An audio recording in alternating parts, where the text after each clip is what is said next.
Olá, segundo ano. Bom dia, boa tarde, meus amores. Hoje, quarta-feira, dia 7 de outubro de 2010, nós vamos dar continuidade nas nossas aulas e hoje nós vamos finalizar o nosso conteúdo de geografia e história, tá bom?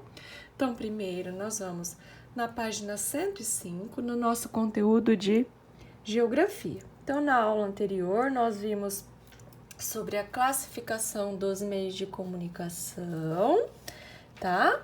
E também nós vimos tipos de meios de comunicação. Hoje nós vamos ver outros meios de se comunicar. Então vamos lá.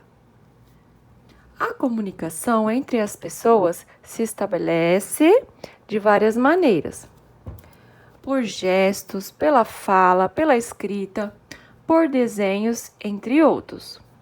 Os meios de comunicação auxiliam e facilitam esse processo, que conta também com os sentidos. Na comunicação, a audição e a visão são tão importantes quanto os meios de comunicação. A audição é o que nós ouvimos, e a visão, o que nós enxergamos, o que nós vemos, tá? Para atender pessoas que possuem algum tipo de deficiência auditiva ou visual que dificulte a comunicação, técnicos e cientistas encontram formas de adaptar aparelhos ou de facilitar a leitura de textos. Então, olha só, os avanços da tecnologia resultou no surgimento de novos meios de comunicação para auxiliar essas pessoas a se comunicarem. Então, primeiro nós vamos ver um pouquinho sobre os meios de comunicação e a comunidade cega, tá? As pessoas que têm deficiência visual. Então, vamos lá, ó. Vocês já sabem, isso aqui nós já falamos em várias aulas, né, anteriores, tá? Então, qual foi o primeiro método criado que possibilitou o acesso à leitura da comunidade cega? Foi o método Braille. Isso, muito bem, o método Braille.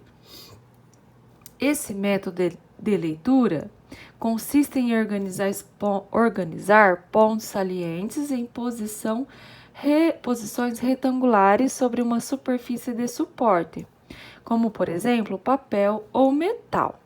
Então, são aqueles pontinhos, né, em alto relevo, onde a pessoa passa a mão, né, e ela vai sentindo ali com a ponta dos dedos as letras.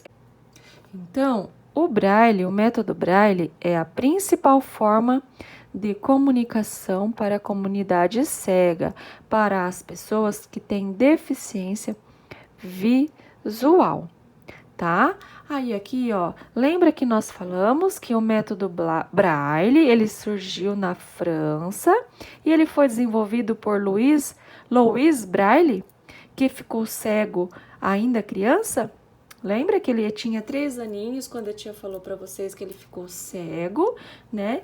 E aí, ele da sua inteligência, né, da sua esperteza, né, ele criou um método que ajudasse as pessoas, assim como ele, né, que tinham a mesma deficiência que ele, a se comunicarem, tá? Então, olha só, esse aqui é o nosso exemplo de alfabeto Braille. Então, cada ponto desses aqui indicam as letras, tá? Aí aqui embaixo tem os números, os símbolos, tá bom? Ó, aí aqui ao lado, ó, essa imagem aqui, por lei, os edifícios públicos devem apresentar orientações com sinais em braille. Então, na foto aqui, ó, são os botões de um elevador. Então, eles têm que conter os números arábico e seus correspondentes em braille, tá? Então, abaixo aqui dos números, que nós tem os pontos indicando, né, para que o deficiente visual, ele possa conseguir fazer a leitura aqui dos botões, tá? O uso de aparelhos tecnológicos também facilita a comunicação da comunidade cega. Alguns exemplos são o uso de impressoras Braille. Olha só, então existem, né, esses instrumentos que auxiliam essas pessoas com deficiência, tá? A digitalização de livros para serem lidos através de um editor de texto com voz sintetizada e audiolivros que permitem que os livros sejam ouvidos em vez de lidos, tá?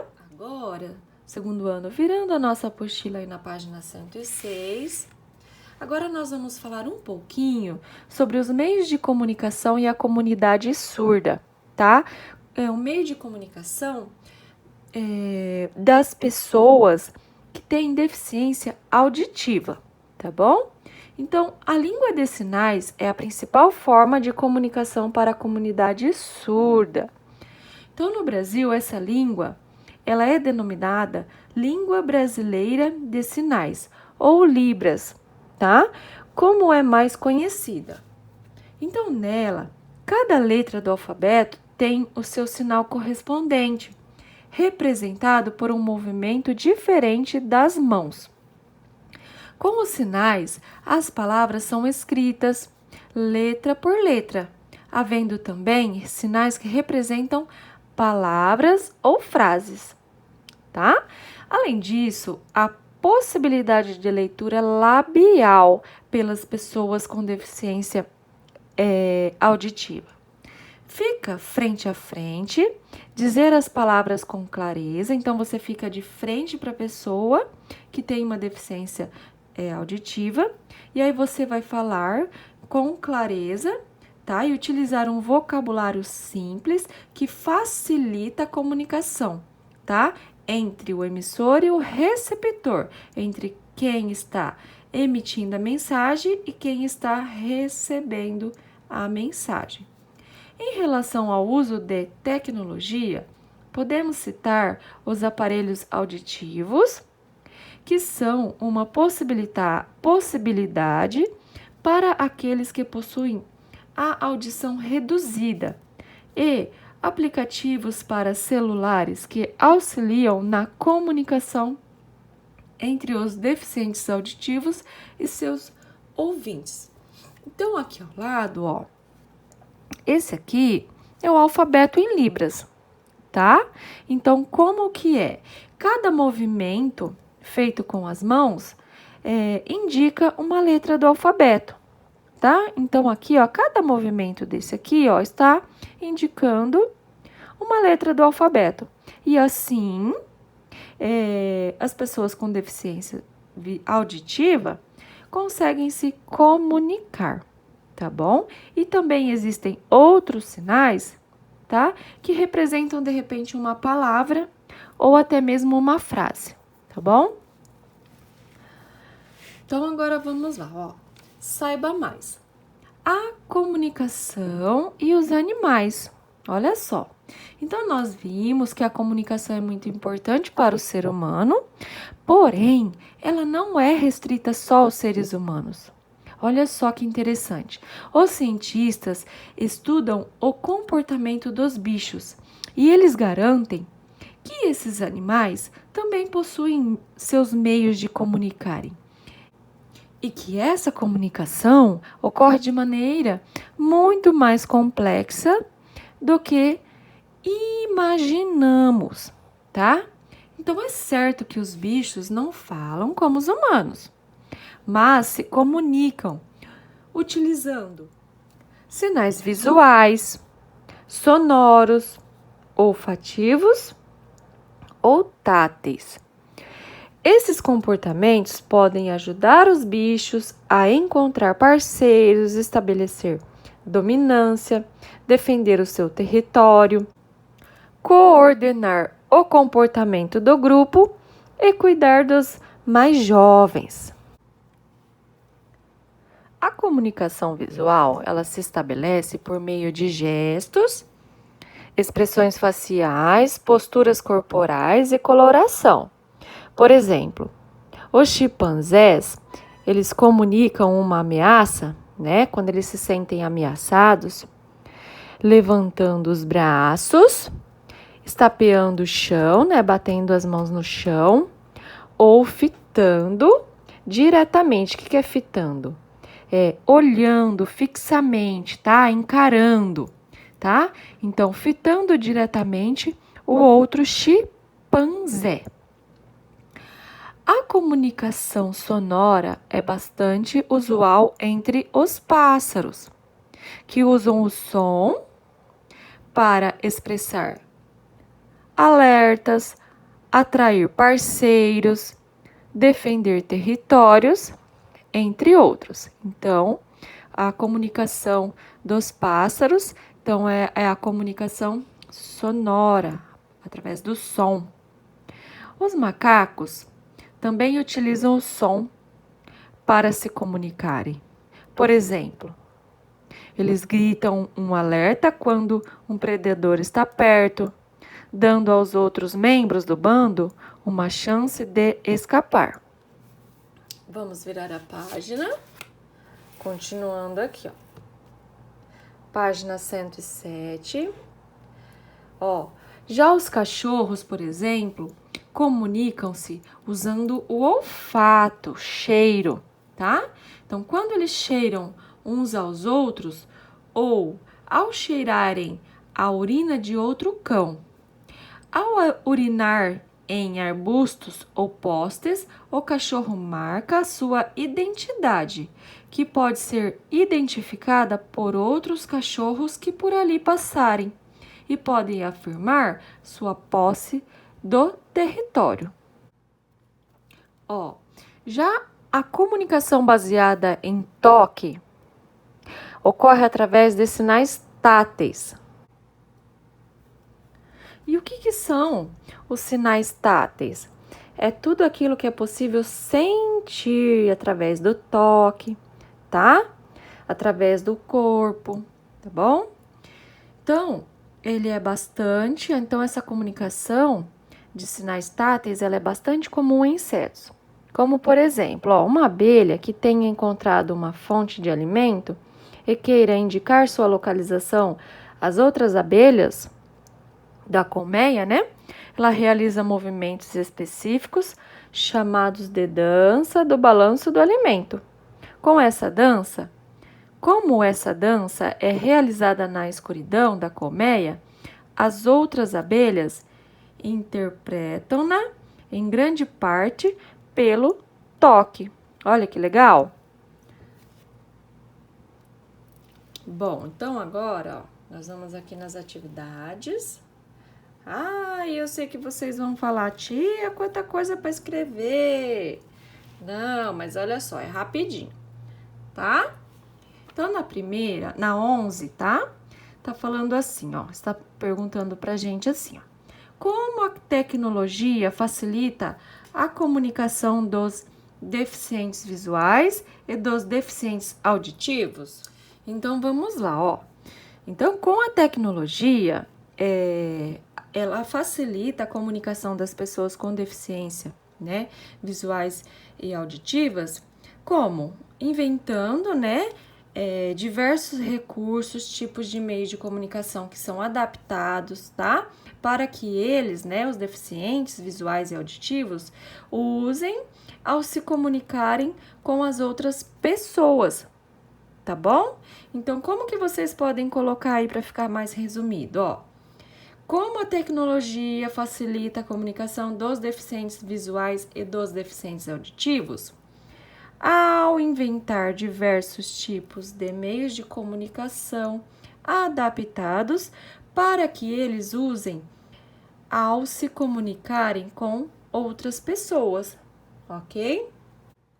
Agora vamos na perguntinha 12, segundo ano. O que é método Braille? Então, o método Braille é o quê? É um método criado para possibilitar o acesso à leitura da comunidade cega, tá? Para possibilitar o acesso à leitura das pessoas com deficiência visual, tá bom? E ele é constituído de pontinhos salientes dispostos em superfícies em posição retangulares, que são identificados por meio do tato, por meio do toque, tá? Bom, agora na pergunta 13, está pedindo para nós o que é Libras.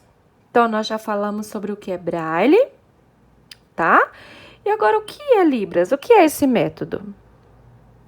A Libras, então, ela é a língua de sinais desenvolvida para a comunidade surda no Brasil, para as pessoas com deficiência auditiva, tá? Então, na Libras, cada letra do alfabeto tem um sinal correspondente. E como que ele é representado?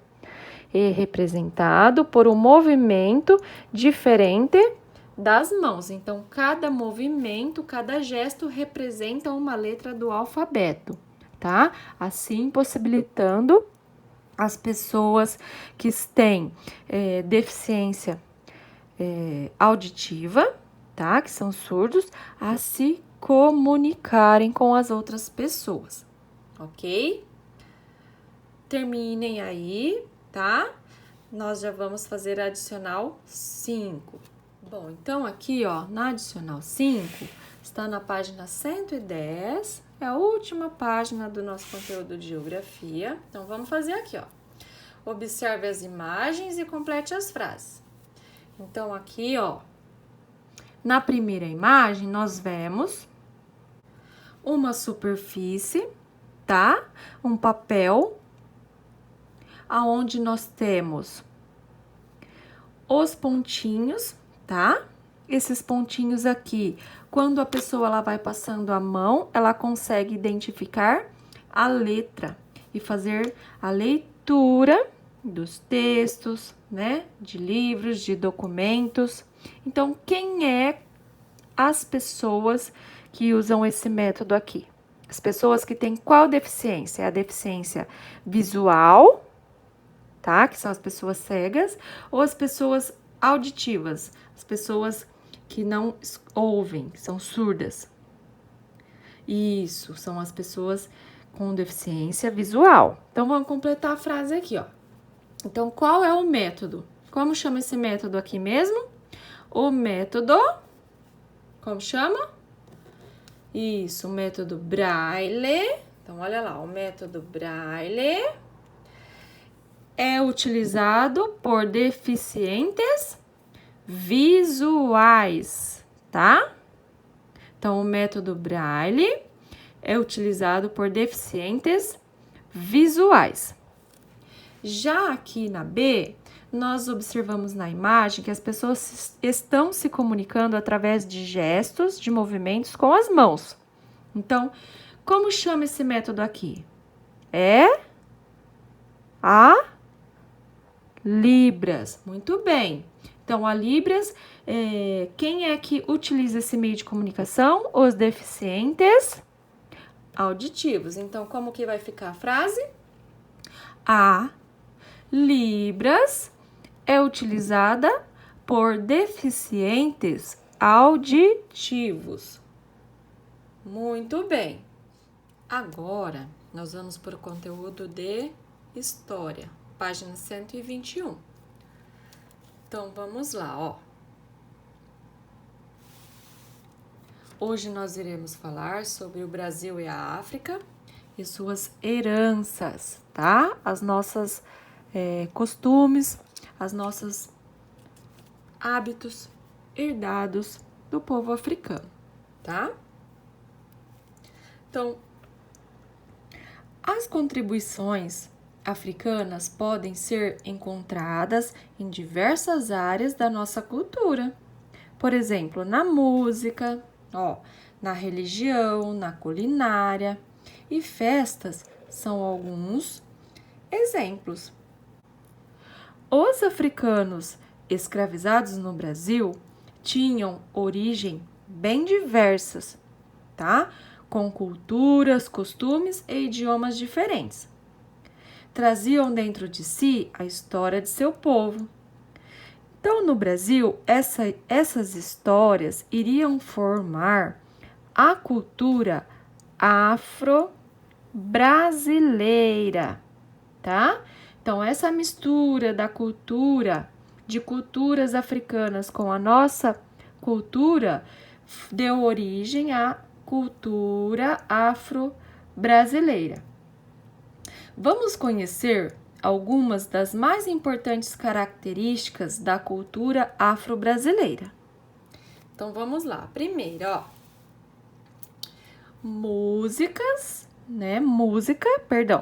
danças e festas.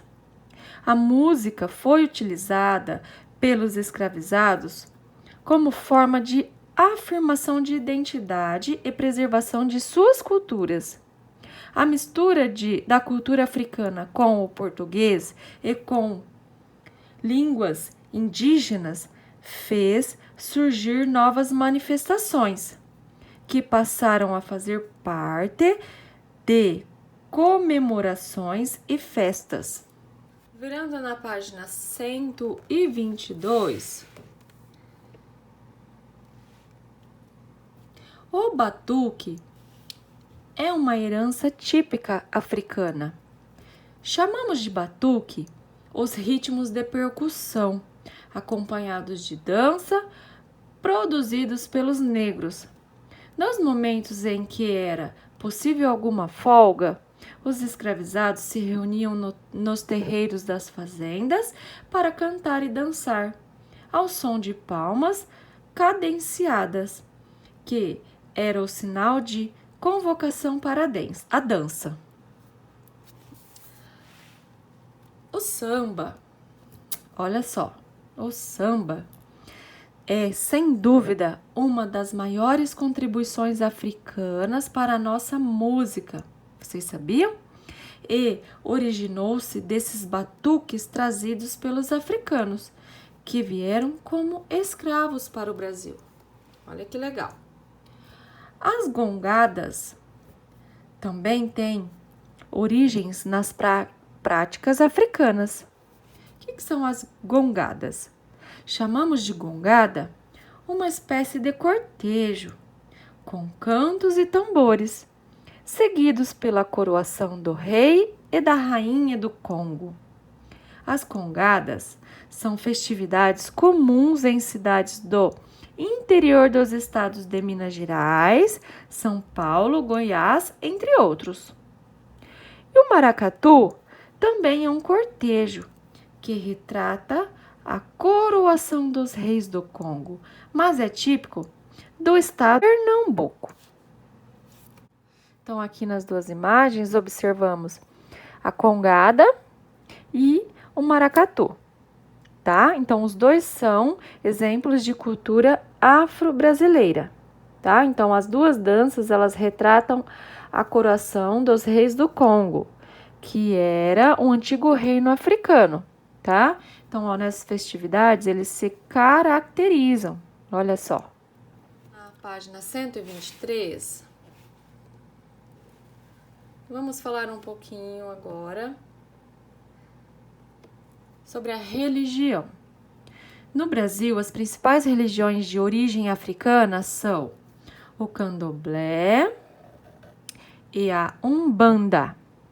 O candomblé e a umbanda são as principais religiões de origem africana aqui no Brasil. O candomblé é uma religião que acredita na existência da alma e na vida após a morte, e que cultua os orixás por meio de danças, cantos e oferendas. O que são os orixás? Os orixás são os deuses do candomblé, tá? E representam as forças da natureza ou os antepassados das antigas cidades africanas. Somente os pais de santo conhecem certos rituais e se comunicam com os orixás por meio dos búzios.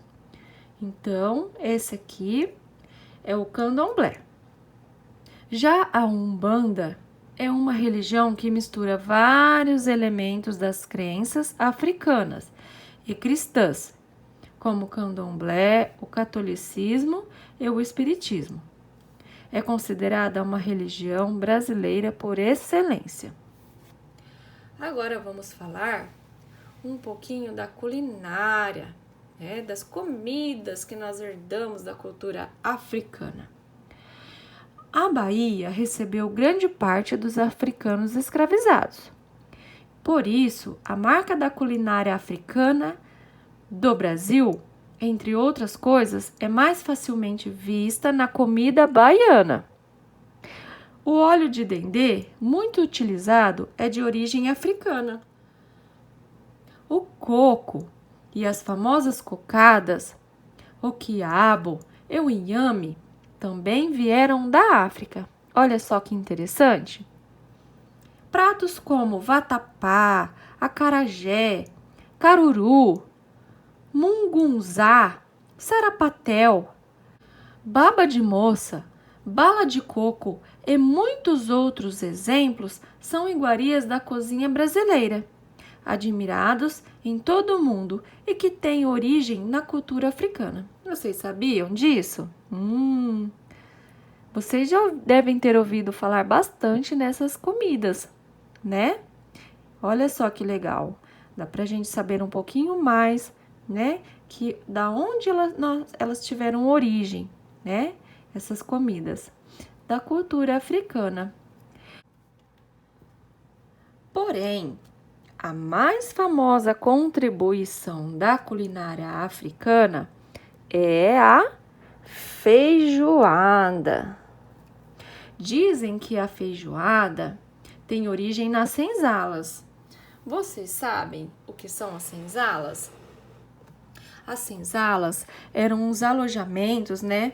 Era o local aonde nas antigas fazendas ou nas casas senhoriais abrigava os escravos, tá? Então eles ficavam nas senzalas, tá bom? Entretanto, segundo estudiosos, o mais provável é que seja uma adaptação de cozidos portugueses que misturavam carnes e grãos. O que tornou a feijoada um prato típico brasileiro foram as alterações feitas pelos negros escravizados que foram trazidos para o Brasil. Ó, aqui ao lado, né? A imagem da baiana fritando acarajé. E ela está fritando no óleo de dendê, que é de origem africana. As baianas são um símbolo da cultura afro-brasileira. Continuando agora, amores, na página 124, agora vamos ver um pouquinho sobre a luta. A capoeira é uma arte marcial brasileira nascida da mistura de danças, gestos, instrumentos e lutas trazidas de diferentes locais da África. No Brasil, tudo isso foi misturado e deu origem a uma arte de defesa dos negros. Uma característica que distingue a capoeira de outras lutas é o fato dela ser acompanhada por música, ok? Uma curiosidade é que a capoeira ela foi uma prática proibida no Brasil até 1930, quando foi reconhecida como um símbolo da cultura brasileira. Já em 2014, a roda de capoeira foi declarada Patrimônio Cultural e Material da Humanidade pela Unesco. Então, agora vamos na atividade. As atividades. 16. Como surgiu a cultura afro-brasileira? Então, como que surgiu, meus amores? A cultura afro-brasileira, ela surgiu da mistura de diferentes culturas e costumes trazidos pelos africanos escravizados no Brasil, tá? E a 17 Em quais aspectos da cultura brasileira encontramos importantes contribuições da cultura africana? Em quais que nós encontramos? Quais aspectos? Na música, nas danças, nas festas, religião, na culinária e na luta, tá? Então, essas são as áreas da cultura brasileira que recebem importante contribuição da cultura africana. Então, quais são? A música, danças, festas, religião, culinária e lutas, ok? Agora vamos lá fazer as adicionais 4 e 5. Aí, ó, vocês só vão virar a página agora, ó, na 125. Aí, vocês vão fazer a 4, tá? Explique o que é capoeira. Então, o que é a capoeira? É uma arte brasileira que mistura danças, gestos, instrumentos e lutas, tá? Trazidos de diferentes locais da África, ok? Aí, vocês vão virar a página. Na 5, complete o diagrama com as respostas dos itens abaixo. Então, vocês vão ler, tá? Os itens de 1 a 8 e completar o diagrama. É fácil, ó. É uma crença que cultua os orixás por meio de danças, cantos e oferendas. São aquelas duas religiões, tá? De origem africana. Então, a primeira é qual? O candomblé. Na 2, ó, é considerada uma religião brasileira por excelência, que é a Umbanda, tá? A 3, ritmo de percussão acompanhado de dança produzido pelos negros. Como que é? Que ritmo é esse? É o batuque. Muito bom. 4, cortejo que retrata a coroação dos reis do Congo, típico do estado de Pernambuco. É o maracatu. 5, uma das maiores contribuições africanas para a nossa música. É o quê? O samba. Na 6, arte marcial brasileira nascida da mistura de danças, rituais, instrumentos e lutas, trazidas de diferentes lugares da África. É capoeira, lógico. 7, a mais famosa contribuição culinária africana. Qual é a comida mais famosa que tem origem africana? É a nossa feijoada. Muito bem. E para terminar, o 8 aqui, cortejo com cantos e tambores, seguido pela coroação do rei e da rainha do Congo. É a congada. Bom, então, por hoje ficamos por aqui. Um beijo, segundo ano. Até a próxima aula.